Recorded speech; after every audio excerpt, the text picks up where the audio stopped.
Pas plus tard que le mois dernier, un de mes clients, avant de commander, me demande de vérifier si sa carte bancaire passait. Et voici pourquoi. Et ça, c'est l'erreur numéro un à pas connaître, à pas commettre. Évidemment, ceci, c'est pas figé, mais c'est récurrent.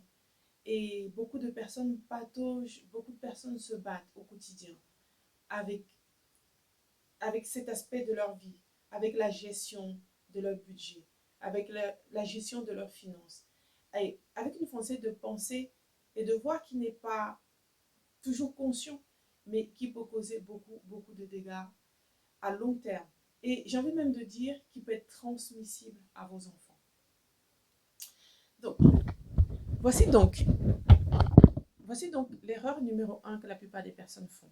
Il s'agit de quoi? Confondre son solde bancaire et son budget. Oui, les amis, beaucoup d'entre vous, vous regardez votre solde bancaire et vous vous dites, j'ai encore 400 euros qui me restent, donc je peux me faire plaisir. Bah non, il faut savoir une chose, hein. Ton solde bancaire n'est pas ton budget. Ce que tu vois sur ton compte n'est pas ce que tu peux dépenser. C'est juste ce qui reste, techniquement.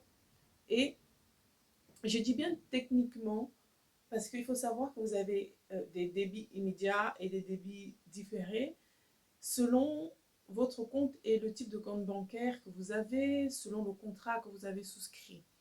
Donc, ce que vous voyez n'est pas forcément la vérité. Donc, je répète ce que je suis en train de dire. Ce que tu vois, ce n'est pas forcément la vérité. C'est la réalité, mais ce n'est pas la vérité. Tu vois?